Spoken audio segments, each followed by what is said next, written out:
Yo, what's up guys, it's Jack and welcome back to another video. And in this one I wanted to talk about what Halo 5 taught me because I'm back to playing Call of Duty again.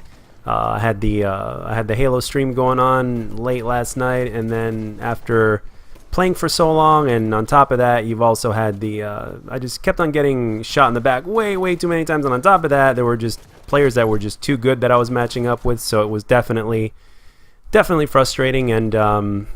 And on top of that, I just had the itch to play COD again. But first I want to say why I decided to play Halo, because I could have played anything else. I could have played Doom, for instance. I could have spent more time on that.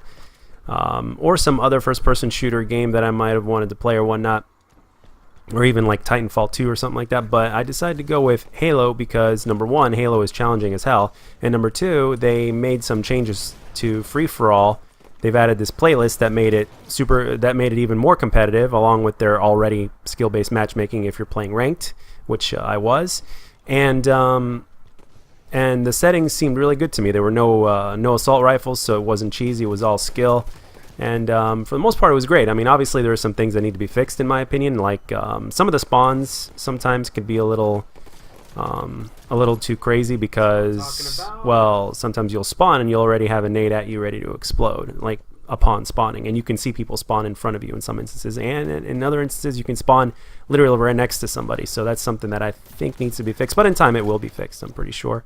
So I think the people playing Halo will be really happy about that, and among other things. But yeah, I want to talk about what Halo taught me first before I go into some other stuff, because there's apparently some interesting Call of Duty news that recently just happened, and I came to see it last night before falling asleep, or should I say this morning.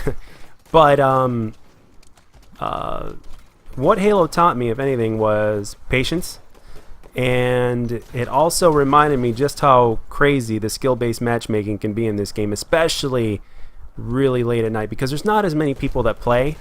And if you're ranked decently high, you're going to be matched up with people that are way higher, especially if you do well. Like, for instance, I remember on numerous occasions I would win 2 or maybe 3 free-for-alls in a row. It happened a couple times. And what ended up happening was, after about two games of free-for-all where I did very well, the next thing you know, not only was I in a completely different lobby, obviously, but also there would be a ton of champions. For those of you guys that don't know, the way the ranks work is it's bronze, silver, and this is upon skill, by the way, skill rank. So it's bronze, silver, gold, platinum, diamond, onyx, and then when you're in the top 200, I think it is, of onyx, you're ranked a champion. So I was by the time I called it quits, I was at diamond 5. So, and there was only one more diamond to go before I reached Onyx. So, Okay, here we go.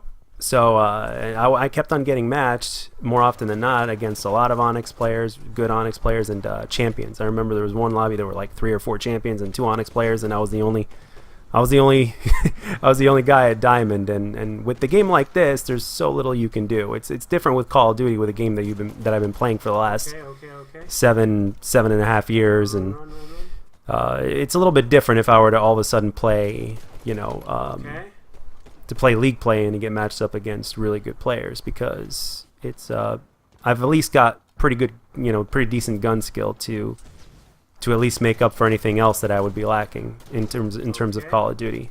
And there's a little bit, and I have a little bit more knowledge in Call of Duty simply because I've been playing it for so long. But I also wanted to talk about the fact that I'm very appreciative of the fact that there are those of you that have continued to watch the stream, even though it was Halo, and even though you guys prefer to see COD, not just because you like Call of Duty, but because of those of you guys that that just enjoy watching my content regardless. And I've also had some good Halo players, guys that were champion level, come into the stream, and they were actually giving me pointers on stream, here and there, which was great to have, obviously. But for me to get to another level in this game and to keep moving on, I have to spend a lot of time playing it. But at the same time, I'm mainly a Call of Duty guy, and I enjoy Call of Duty, and I'm not ready to give up on Call of Duty just yet. So, and for the most part, I still have fun with it. And one of the reasons I played Halo was because so I don't get burned out on it. So, So again, I'm very appreciative of the continuous support on stream, even though you guys have seen me more often than not get my ass handed to me very, very badly. But now it's back to COD, and so on to the COD news. Apparently, Schofield and Condrey they pretty much left Sledgehammer Games now, and they're in an executive position now at for Activision. So that's great and all. But my question is, shouldn't Vonderhaar be in such a position if you're going to go from? But at the same time, those guys founded Sledgehammer Games, so. Now there's somebody else in charge in terms of leadership at Sledgehammer who's been with them since the beginning, obviously. But in terms of being put in a CEO position, don't get me wrong. You know, it's I feel whenever somebody succeeds in something, I'm not gonna say anything bad about them at all. I mean, in terms of Glenn Schofield and Michael Condrey, that's great that they're succeeding in their passion, and that's great. But the fact that they were in charge of COD World War II, and the fact that I didn't enjoy that much, and the fact that there seem to be more and more people that just absolutely are not enjoying the game all that much, and the reason why the game got, in my opinion, so popular was because of the whole boots on the ground hype. I mean, and with everything else being a little bit of a letdown, to say it kindly, kind of has me skeptical. So maybe, who knows? Maybe Vaughn didn't want to do it. He might have been. There might have been talk about him being in that position as well, but maybe he didn't want to do it. Also because of the fact that I thought I got that last shot. That's all right. 44. 5 seconds left. 45. After Black Ops 3, there was word spread around that Vaughn would retire or would be gone. But as of right now, I don't think that seems to be the case. But who knows? Why I put myself through such torture. So yeah, regardless of that, I mean, I know that we're still going to get a damn good Treyarch game at the end of the year, which is great. It's good to play. It's good to be back on Call of Duty again, and I got on Advanced Warfare because one of the reasons why was because number one, I just felt like it, and number two, if you really want to get back into mastering your jump shot, Advanced Warfare is the game to do it. Because of the way it works and all that good stuff. So yeah, pretty soon, after a few more streams of Advanced Warfare, depending on how long it'll take to get tired of that, I will resume the Road to Master Prestige.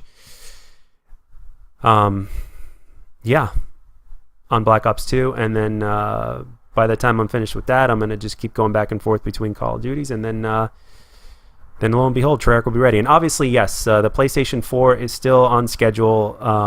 I'm still going to get a PS4, and I'm still planning on streaming some God of War, some Crash Bandicoot, probably. God of War being the biggest reason, maybe some Spider-Man. And my friend sent me a text message saying that Spyro the Dragon is also going to be remastered, and that has me hyped, believe it or not. So all the reasons to get a PS4 right there. So, but anyway, guys, that's all I got for this one. I've gone way over time here, and I wanted to post this gameplay to at least show a highlight of one of the streams. So thank you very much for the continued support and for watching, and I will see you guys on the next video and on the next stream. And as always, if you liked the video, let me know, and if you didn't, let me know what I can do to make my videos better. I'll catch you guys on the next one.